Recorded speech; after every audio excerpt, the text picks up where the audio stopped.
Hello to the nation, our PlayStation Nation here, to you guys in the Mod Spotlight world. Today's video is going to be a little bit of Mod Spotlight. Hopefully, you guys are looking forward to it. Today's Mod Spotlight is going to be the Craftable Animals mod by Naruto1310. This is an awesome mod. You guys are going to need a Forge mod loader to install it, so make sure you guys click the annotation on screen or link in the description to the fastest, easiest Forge mod loader install. If you guys are familiar with Technic Launcher, there's some very simple Technic packs that I have linked there for you guys to be able to check out, and it'll just instantly install compatible versions of Forge for the most recent version of Minecraft. You guys can use it right now. This is for 1.8, but it should be updated very soon for future versions if you guys are watching this in the future. But anyway, pretty much what this mod is going to do is add all of this cool stuff, but a craftable version of it. So as you guys can see, I'm using these blocks called animal display cases, which have been added in this mod as well, just to allow me the ability to show you guys all of the various mobs that you can craft,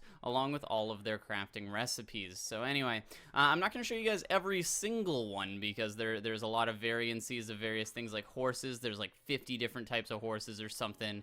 There's a bunch of different types of sheep and wolves, and there's a bunch of different types. You can do like charge creepers, you can do a ton of different stuff. So I'm going to show you guys generally what most of the crafting recipes are. You guys will need to go check out the mod forum page, which I'll link in the description, but all the crafting recipes are pretty straightforward and genuinely pretty interesting. So there's also some other items that have been added, so I will show you guys the crafting recipes, but there is things like the ender crystal. Ender crystal now has a crafting recipe, which is pretty cool, and you can break them and they won't blow up. Then we're going to actually have the Craftable Animals guidebook that you guys can look at, so it'll give you all of the recipes here as well, so you guys can check out the recipes here. Check out all the more recipes to get the different ones like I showed you guys. There's 17 pages of these things here, so absolutely ridiculous. It'll also give you a little bit of a rundown on all of this sort of stuff. So yeah, crafting animals guidebook. The animal bow is a tool that can be used. Plays animals distance. Crafting the animal bow does not affect the result of the bow. So yeah, there you go. There you go. I don't what. But yeah, you guys can check out all of this sort of stuff, and there you go. This is how you guys are going to make the display case, as you know, an animal inside of all of that glass, and that'll automatically place it. Or the default display case can be found in the creative menu, like I found it. From there, you guys can check out things like the empty spawners. So with iron bars and whatnot, you guys can actually make a spawner. So when you make a spawner, you can place it down and click on it with the animal item that you guys have, and it'll actually start spawning that item, which is pretty cool. Maybe a little bit OP for you guys, but that's one of the things that you guys can decide for yourself. So as you guys can see, we also have the animal armor, which will allow us to be able to armor up some animals if we want to make them a little bit more interesting. We have the animal soul, which is the ability to freeze an entity. You know, say it was an entity that was like riding and they were doing a particular thing at a particular time, you could do something like that. You also have the animal bow. Those two textures are a little bit broken, as well as the minimizer. Minimizer is going to make your animals go from, or your mobs go from babies to adults and vice versa. And then you also are going to have, so as you guys can see, the texture is working in my hand. You guys can see it getting bigger and smaller, but it just doesn't work on screen. And then you guys will have these things so you guys can see the animal soul doesn't work, and then the animal bow doesn't work.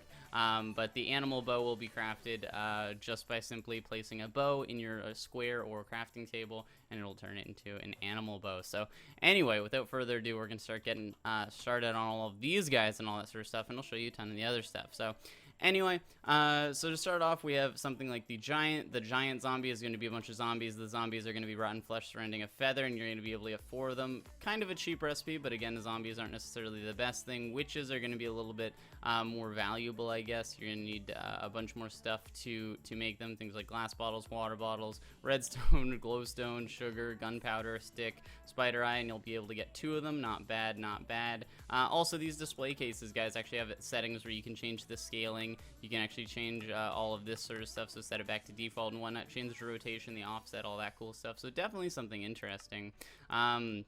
You guys are going to make a snow golem just like you'd make a snow golem in real life. Kind of cool. I do like that, considering that they are, you know, admitting that there actually is a recipe to make that in normal Minecraft anyway.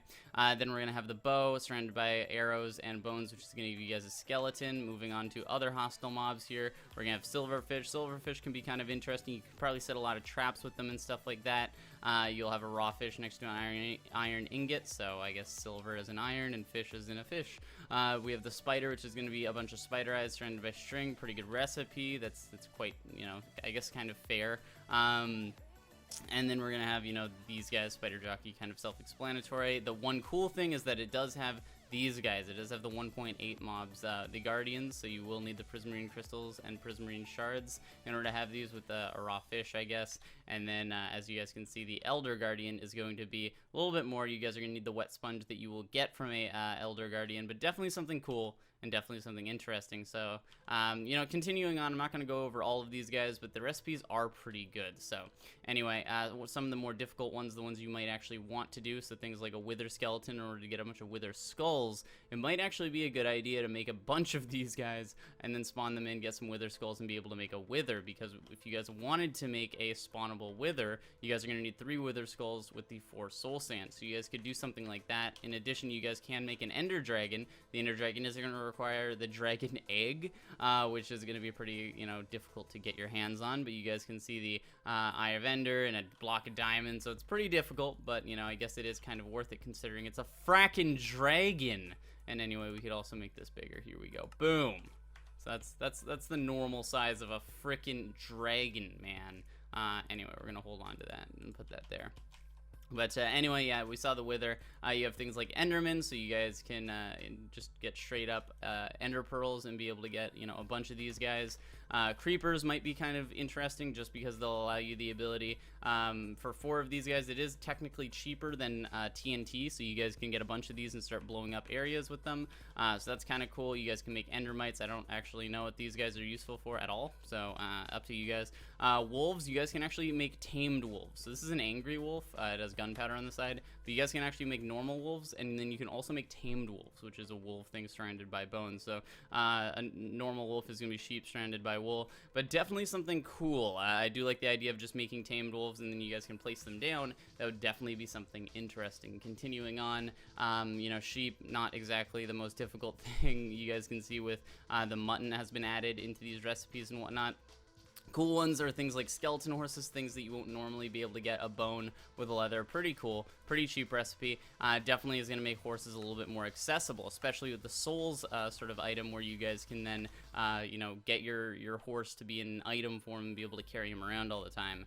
These guys are going to be the more useful of these, so you guys are going to be able to actually make villagers. So the cool thing about this, just a bookshelf surrounded by books, is going to give you a couple librarians. Things like a priest is just going to be sticks. So these are going to be kind of the more OP ones. So you guys can notice, you know, furnace for the smith. You guys are noticing kind of themes here. You know, with gold, you'll get 3 of them. So definitely these guys are going to be a little bit more OP, allowing you to not necessarily like ruin the game, but it's just going to allow you to make more of these guys and not have to worry about village farms, because village farms are a lot more difficult. Our villager farms are a lot more difficult in Minecraft 1.8 to make, just because of the way that they've changed the door dynamics. So anyway, these guys are a lot easier, and then, you know, you guys can make an iron golem. You guys know how to make an iron golem, iron blocks with a pumpkin on top. So definitely this is kind of the cooler part of this, where you guys can make villagers and whatnot and be able to, you know, get all the trades. And especially with 1.8, where by default they're gonna have 2 or 3 trades that you can go through. Definitely something that's valuable. You guys can see all these other passive mobs. Again, not going to go necessarily over them. I guess the one kind of cool one would be the slime here. So you guys can actually make giant slimes, huge slimes, big slimes, and small slimes, and then even tiny slimes. And those are just going to be slimes like this. So with this, you'll be able to make one more, and like so far. And in order to make a huge slime, it's going to take a lot of slime balls, but it might be worth it. Who knows? Slimes are pretty cool anyway. But yeah, anyway, so that's all sort of the recipes there. That's what these guys sort of do. I'm going to show you guys a couple examples here. So say we went over to, what mob would we like to armor up here? Let's armor up a villager here. So we're going to armor this guy up here. So we're going to armor up this villager, and we're going to throw, so it seems like the villagers, guys, cannot actually have armor on them. So I did do some testing here, and as you guys can see, the villagers cannot have armor on them. The giants can have armor on them, and it seemed like what the issue was I was just simply placing the armor in the wrong slot. So as you guys can see, you need to place certain things in certain slots, so whether that's armor or items and whatnot. So I can pull this out here, so I can actually pull this guy out, and because I'm in creative, I could do that infinitely if I would like. So you guys can see sort of me pulling all of this stuff out here. But anyway, I could drop it back down, and when I spawn in this guy here, you guys will see he will by default have a diamond helmet and a gold shovel on for some reason. So anyway, definitely kind of interesting. Because he has a helmet on, he'll be able to survive in the fire outside sort of stuff. But hopefully you guys did enjoy this mod spotlight. If you guys did, remember to slam that like button down below, subscribe to join the nation if you already haven't. Check out any of my other mod spotlights. We have almost 150 mod spotlights in the playlist that I will link on screen or in the description. Or if you guys are on mobile, you guys can actually click that little eye information thing to see like that big huge playlist. But anyway, hopefully you guys did enjoy. I'm the Doctor, and I'll see you guys in the next one. Bye.